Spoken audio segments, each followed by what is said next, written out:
और इसी बीच शिवसेना उद्धव गुट पर बीजेपी ने हमला बोला है। उद्धव की पार्टी को औरंगजेब फैन क्लब का हिस्सा बताया गया है। बीजेपी के ट्वीट पर शिवसेना यूबीटी ने बीजेपी पर पलटवार किया। राज ठाकरे की पार्टी ने दिवाली कार्यक्रम रखा था और इसी कार्यक्रम को लेकर अब वार पलटवार का सिलसिला देखने को मिल रहा है। कार्यक्रम को लेकर शिवसेना यूबीटी ने आपत्ति जताई थी और उद्धव गुट ने कार्यक्रम की चुनाव आयोग से शिकायत भी की थी और इसी पूरे मुद्दे को लेकर अब जबरदस्त तरीके से राजनीति अब महाराष्ट्र की राजनीति में दिखाई दे रही है। इसके पीछे की वजह यह है क्योंकि महाराष्ट्र में चुनाव होना है और चुनाव से पहले ही तमाम पार्टियां एक दूसरे पर जबरदस्त तरीके से हमलावर नजर आ रही है। और ये पूरा विवाद देखिए शुरू कैसे होता है। दरअसल दिवाली का मौका होता है और राज ठाकरे की तरफ से दिवाली पार्टी रखी जाती है और इसी पार्टी को लेकर आपत्ति जताई जाती है और इसे लेकर चुनाव आयोग में भी शिकायत उद्धव गुट की तरफ से कर दी जाती है, जिसके बाद अब बीजेपी ने हमला बोला है शिवसेना उद्धव गुट पर और यह कहा है कि उद्धव की जो पार्टी है उसमें औरंगजेब फैन क्लब जो है वो शामिल है, वो इसका हिस्सा है,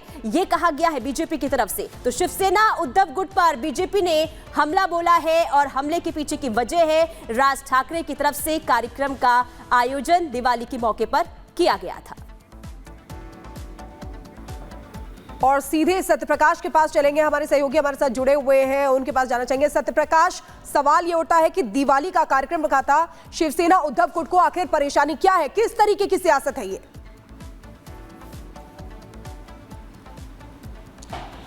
देखिए, जिस तरह से चुनाव आयोग को पत्र लिखा गया शिवसेना उद्धव ठाकरे गुट द्वारा, उसके बाद कहीं कहीं सवाल जरूर खड़े हो रहे हैं क्योंकि बीजेपी ने साफ तौर से कहा कि एक समुदाय को खुश करने के लिए कहीं कहीं दिवाली उत्सव को लेकर शिकायत दर्ज की गई है चुनाव आयोग से। हमारे साथ बीजेपी के नेता और एमएलए हैं अभी फिलहाल और चुनाव लड़ भी रहे हैं। अतुल जी, जिस तरह से शिवसेना उद्धव ठाकरे गुट द्वारा चुनाव आयोग को पत्र लिखा गया है दिवाली उत्सव को लेकर, क्या कहेंगे? धिक्कार, धिक्कार और धिक्कार। उद्धव ठाकरे जो हिंदू हृदय सम्राट बाला साहब ठाकरे जी के पुत्र है, उन्होंने ये करना, दीपावली में दीपोत्सव पर पाबंदी, और वो किसके लिए? मुस्लिम मतों के लिए। मैं धिक्कार करता हूँ। और ये दीपावली तो हिंदू समाज के लिए विशेष दीपावली है। दीपावली हम क्यों मनाते हैं? क्योंकि भगवान प्रभु रामचंद्र वनवास से अयोध्या वापस आए, इसके लिए दीपावली मनाते हैं। और ये दीपावली में भगवान प्रभु रामचंद्र के जन्म स्थान पर भव्य मंदिर, जो 500 साढ़े 500 बरस से हिंदू समाज का सपना था, संघर्ष किया था, उसके बाद आज भव्य राम मंदिर खड़ा हुआ है। उस दीपावली में दीपोत्सव नहीं करने का उद्धव ठाकरे कितने गिरे होंगे, और वो भी कुछ चंद मतों के लिए। मैं उद्धव ठाकरे जी का, उनके पार्टी की कड़ी निंदा करता हूँ और इतना ही कहूँगा, आने वाले 20 नवंबर के वोटिंग के माध्यम से 23 नवंबर को महाराष्ट्र की जनता तुम्हारा ये हिंदुत्व का विरोध करने का रवैया को लेकर तुमको कड़ा जवाब देगी और पूरा महाराष्ट्र इसको जवाब देकर 23 नवंबर को हिंदुत्ववाद की दीपावली मनाएंगी। शिवसेना कहती है कि हिंदुत्व के रास्ते पे चलते हैं, उद्धव ठाकरे गुट कहती है। कहाँ चलते हैं? उन्होंने तो कभी का छोड़ दिया तमाम हिंदू बंधु भगिनीनो ये कहना, अभी वो हिंदू शब्द ही गायब किया है। और इसके लिए उद्धव ठाकरे ने हिंदुत्व तो कुर्सी के लिए छोड़ दिया, अभी मुस्लिम मत मिलने चाहिए। मराठी और हिंदुत्ववादी वोटर उनसे दूर हो गए, ये लोकसभा के चुनाव में उनको मालूम पड़ गया, तो अभी हिंदुत्व छोड़ दिया पहले ही, अभी हिंदुत्व का विरोध कर रहे हैं, अभी मुस्लिम वोटों का अपीजमेंट कर रहे हैं और इसके लिए दीपोत्सव को विरोध कर रहे हैं।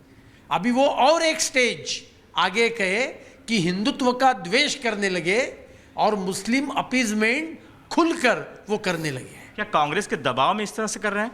कांग्रेस के दबाव में तो जरूर है, क्योंकि यही कांग्रेस थी ना जिन्होंने ये कहा था कि भगवान प्रभु रामचंद्र थे ही नहीं।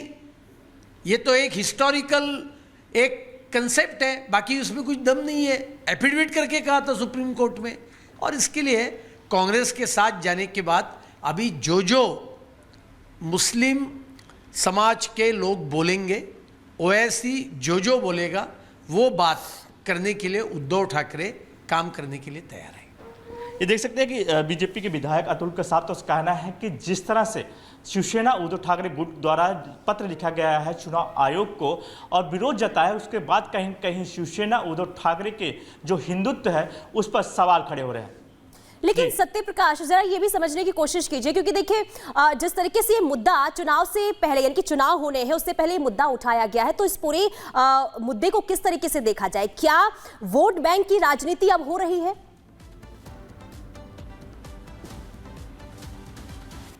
देखिए साफ तौर से वोट बैंक की ही राजनीति है, क्योंकि जिस तरह से शिवसेना उद्धव ठाकरे गुट लगातार कहीं कहीं एक समुदाय को लेकर कहीं कहीं अपनी ओर खींचने की कोशिश कर रहा है। दीपोत्सव होता है, शिवाजी पार्क में होता है, आज से नहीं कई सालों से पटाखेबाजी होती है, वहाँ पे पूरी तरह सजाया जाता है और एक पार्टी मन से जो राज ठाकरे की पार्टी है उसके द्वारा ये आयोजन किया जाता है। तो एक साल का नहीं, हर साल ये होते आ रहा है शिवाजी पार्क में। बिल्कुल सत्यप्रकाश, बड़ी जानकारी आप यहाँ पे दे रहे हैं, बहुत बहुत शुक्रिया तमाम जानकारी देने के लिए। आगे बढ़ते हैं, आपको बता दें कि यूपी में उपचुनाव होने हैं और इसको लेकर अब यूपी में पोस्टर वॉर शुरू हो गई है, क्योंकि लखनऊ में समाजवादी पार्टी की तरफ से पोस्टर लगाए गए हैं। आपको बता दें कि समाजवादी पार्टी ने पोस्टर में लिखा है जुड़ेंगे तो जीतेंगे। देखिए किस तरीके से अब पोस्टर वॉर शुरू हो गई है। बटेंगे तो कटेंगे का तोड़ समाजवादी पार्टी निकालने की कोशिश कर रही है और तोड़ निकाला है कि जुड़ेंगे तो जीतेंगे, क्योंकि बटेंगे तो कटेंगे ये महाराष्ट्र में चुनाव होना है, वहां पर भी ये जो स्लोगन है वो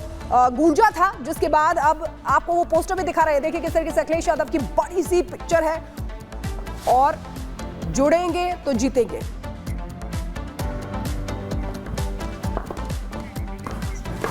तो ये तस्वीरें आपको दिखा रहे हैं यूपी उपचुनाव में अब पोस्टर वॉर शुरू हो गया है। ये देखिए ये दिखा रहे हैं आपको किस तरीके से अखिलेश यादव का बड़ा सा पिक्चर लगा हुआ है और उसके बगल में लिखा हुआ है जुड़ेंगे तो जीतेंगे। तो देखिए उत्तर प्रदेश में उपचुनाव होना है और इसी को लेकर घमासान किस तरीके से अब देखने को मिल रहा है। पोस्टर वॉर पर अब ये पूरी चुनाव की जो लड़ाई है वो आ चुकी है। लेकिन क्या कुछ लिखा गया पोस्टर पे जरा ये समझ लेते। देखिए ये समाजवादी पार्टी की तरफ से पोस्टर लगाया गया है जिसमें ये लिखा गया है ना बटेंगे ना कटेंगे, पीडीए के संग हम रहेंगे। लेकिन नया पोस्टर जो जारी किया गया उसमें लिखा गया है जुड़ेंगे तो जीतेंगे। ये देखिए जो उत्तर प्रदेश के मुख्यमंत्री योगी आदित्यनाथ ने कहा था बटेंगे तो कटेंगे, उसी के जवाब पर यह समाजवादी पार्टी की तरफ से पोस्टर जारी किया गया है। देखिए बटेंगे तो कटेंगे ये स्लोगन दिया गया था, नारा दिया गया था किसकी तरफ से? मुख्यमंत्री योगी आदित्यनाथ की तरफ से। अब इसके जवाब में समाजवादी पार्टी ने जुड़ेंगे तो जीतेंगे का पोस्टर जारी किया है। तो कुल मिलाकर जो ये पूरी लड़ाई है अब पोस्टर वॉर पर आ चुकी है।